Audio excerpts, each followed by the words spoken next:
Thank you, Mr. Chairman. I appreciate it very much. Thank you for your testimony.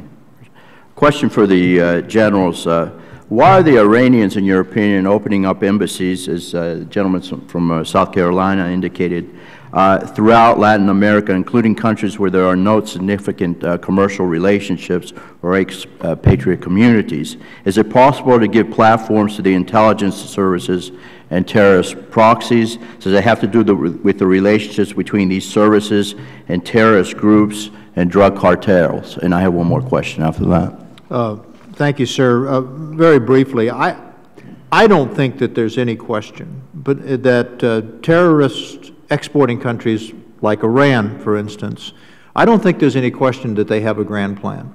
And they have allies in South and Central America, governments and that are willing to take their ideologies or embrace their ideologies and give them an entree or a launch point or a lily pad, if you will, for entry into the United States.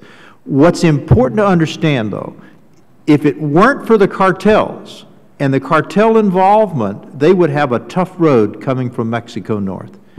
You know, it's like a Sopranos type of organization. You know, you're standing on a street corner and all you want to do is just have the grease. And that's the way the cartels are. They are generally not political or ideological. They're there to expedite illegal activity. And my concern, and I think it's evidenced by what happened the other day, my concern is that the working relationship, the familiarity between governments like Venezuela and cartel organizations like the Zetas, who are essentially military organizations to begin with, will become ever more intermixed. It'll become more and more profitable. So here you have an odd situation, don't you, where you have petrodollars supporting a lily pad in Venezuela being pushed forward by narco dollars. It is a very, very dangerous situation for the country, and frankly, until what we saw last week, it wasn't something that sort of was viewed very highly on our screen. But I'll tell you what, all we need is for something like this to succeed, God forbid, by some, you know, pick your terrorist working his way through the southern border to be a wake-up call for the nation. God forbid that it should ever happen. General, would you like to comment as well? Well, I really would join Dr. Scales' comments. The dominant concern we in the United States have is criminal activity distributing hundreds of metric tons of drugs in our cities. And we end up with, pick a study you believe, I say there's around 5 million Americans that are chronically addicted to illegal drugs. I was just out in Utah yesterday at a statewide, nationwide conference on troubled youth. And at the end of the day, the problem affecting the United States is still cocaine, meth, high THC content, alcohol abuse by youngsters. So that criminal activity is what we got to focus on. Now, having said that, I think your point's entirely correct. How could we pretend to protect America if the federal law enforcement agencies lack the strategy and the resources to control our frontier? And they do not control our frontier.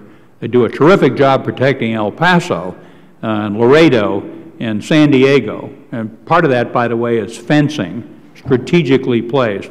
But the rest of the border, as Dr. Victors and others will tell you, is free movement of heavily armed people. On the other side of that border, you can look across a river into Juarez. You're talking company-sized firefights with grenade machine guns, anti-aircraft guns, military hand grenades. These are not, mafia shakedown of a guy with a fruit stand. These are huge, lethal organizations who so far, by and large, have decided for business reasons to not go after U.S. law enforcement generally on our side of the frontier. It's coming. This situation's getting worse, and we got to organize ourselves now to protect ourselves. Thank you. Last question, Mr. Chairman. Is it true that some of the car bombs recently being used by the cartels in Mexico are technically very similar to car bombs designed used in Iraq by Iran's terrorist proxies there? Would you say that would indicate, if that's true, would you say that would indicate possible collusion or training between cartels and terrorist groups?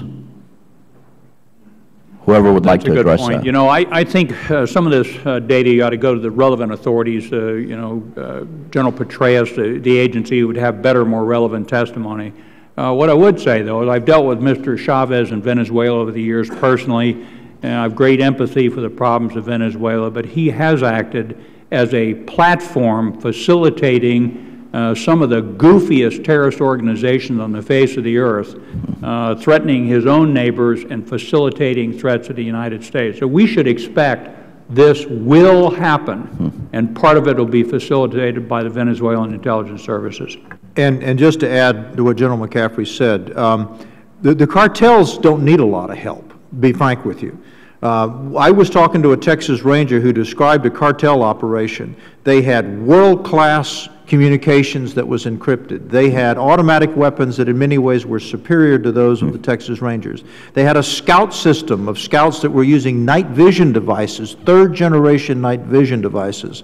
They had an operations plan. I've even seen a manual for execution and ambushes that was taken directly from one of our own military manuals. So if the Iranians are involved, fine.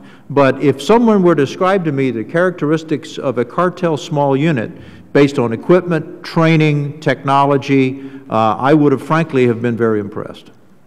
Thank you very much. I yield back, Mr. Chairman.